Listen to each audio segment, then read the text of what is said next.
నమస్తే. మనం ఇప్పుడున్నాం కుత్బల్లాపూర్ అంగడిపేట విలేజ్లో. అప్పుడు ఆంధ్ర తెలంగాణ ప్రభుత్వం ఉన్నప్పుడు, ఇప్పుడు ఎక్స్ ఎమ్మెల్యే గారు ఉన్నప్పుడు ఇక్కడ పక్కన మా విలేజ్ ఆపోజిట్ 10 ఫీట్ల లోతుల అన్ని పొల పంటలు ఉండే. అప్పుడు గతంలో ఎక్స్ ఎమ్మెల్యే గారు ఉండే, ఆయన ఏం పట్టించుకోలేదు. వాళ్ళు ఇష్టానుసారంగా పర్మిషన్లు ఇచ్చి కాలనీలు చేసి మా విలేజ్లకు రాని నీళ్ళు మా విలేజ్లోకి వచ్చి మా 10 ఇండ్లు వీళ్ళు చాలా కష్టాలు పడి మొత్తం ఇండ్లన్నీ గులిపోయి వాళ్ళకు 15 ఏళ్ళ నుంచి బాధపడుతున్నారు.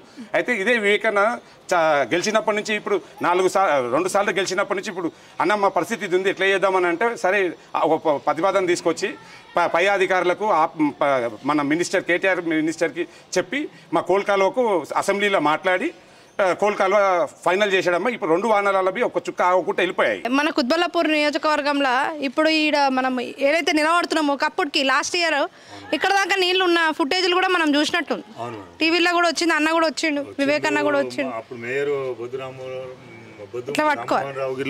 ఆ గారిలో వచ్చిండు, కేటీఆర్ గిట్లా వస్తామని చెప్పి రాలేడు ఆ రోజు. చాలా మంది వచ్చింది. గత 10 సంవత్సరాల నుంచి 15 సంవత్సరాల నుంచి చాలా ఇబ్బంది అవుతుండే.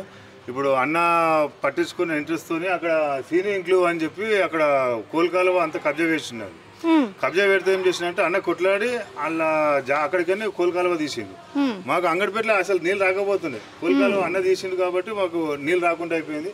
మాకు మోరీలు ఆ రోడ్లు కొన్ని రోడ్లు వేసేది ఉన్నది, రోడ్లు గిట్లా మంచిగా చేసిండు అన్న. చాలా మంచిగా చేస్తున్నావు. కేసీఆర్ ప్రభుత్వం మళ్ళీ రావాలి, ఈ సంవత్సరం గిట్లా మళ్ళీ కేసీఆర్ ప్రభుత్వం రావాలి. మేము అందరం కలిసి గట్టిగా కారుకు ఓటేస్తాం. అక్కడ ఎస్పీ హోటల్ ఎదురుగా బతుకమ్మ జంబి కొట్టికి పోతే అక్కడ అంత లొంతలు రోడ్డు ఉంటే అది ఇమీడియట్గా మొన్న నేను దృష్టికి తీసుకుపోయి గట్టి కూర్చుంటే మొన్న పోచమ్మగుడి దాకా డిస్టర్బ్ అయిన ఉండే బోనాల పండుగ. కానీ అన్న ఇది పరిస్థితి అందరు బాధపడుతారంటే ఏపిచ్చేసాడమ్మా.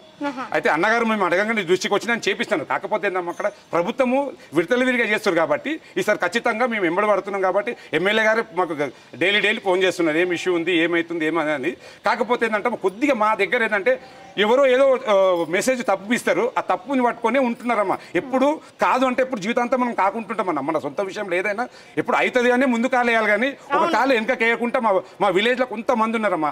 వాళ్ళ వల్ల కొద్దిగా ఇబ్బందులు జరుగుతున్నాయి. అవి మన అందరం గమనించుకొని అందరం ముందు కాలేస్తే మన పనులు ఊరు ప్రతి ఒక్క విషయము మన పాతోళ్ళకైతే అమ్మా. ఇంత చేసినా వేరే వాళ్ళు కొంచెం రాళ్ళేస్తుంటారు, ఏమైపోయింది ఏం కాదమ్మా. మనము పొద్దున కష్టం చేసి ఇంటికి పోయి పైసలు వచ్చి 1/2 కిలో మటన్ చికెన్ వండుకుంటే ఇంట్లో చిన్న కిరికిరాయో ఏదో తినకుంటే పెడితే పొద్దున పెంటపాలు అయిపోతుందమ్మా. ఎవరింట్లో అయినా సరే అమ్మా, ఎవరింట్లో అయినా ఉన్నోళ్ళ ఇంట్లో అయినా లేని పరిస్థితులు అట్లనే ఉంటాయమ్మా.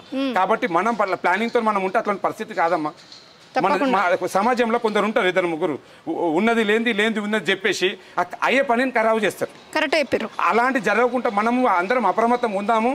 కాకపోతే అది ఏడవుతుంది ఏమవుతుంది అని ఇప్పుడు ఎక్కడి నుంచో యూపీ బీఆర్ నుంచి వచ్చి ఒక డబుల్ బెడ్రూమ్ కావాలంటే వాళ్ళు ఆఫీస్ అనుకొని అక్కడ ఎంబడి పడి వాళ్ళు చేసుకుంటున్నారు. మనము ఇక్కడ విలేజ్లో ఉండి మనము ఒకసారి వాళ్ళు వచ్చిపోయారంటే మళ్ళీ ఏమైందో కనుక్కోలేక పరిస్థితి మనం ఉన్నామమ్మా.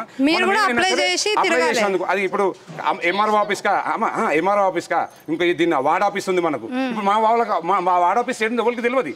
ఇక్కడ గాయత్రి హోమ్స్లో పెట్టారు, అక్కడికి వెళ్ళి తెలుసుకోవచ్చు. మాకు రాలేదు, మాకు ఇంతమంది ఉన్నాము, మాకు ఇది పరిస్థితి అని ఎవరు వెళ్ళి చెప్పారు. ఉట్టిగానే 4 ఎవరో వచ్చేదో తప్పు మాట్లాడగానే అది పట్టుకో అవని లొల్లులు పెట్టేసాడు. మా ఊరంతా అట్లనే అయిపోయిందమ్మా.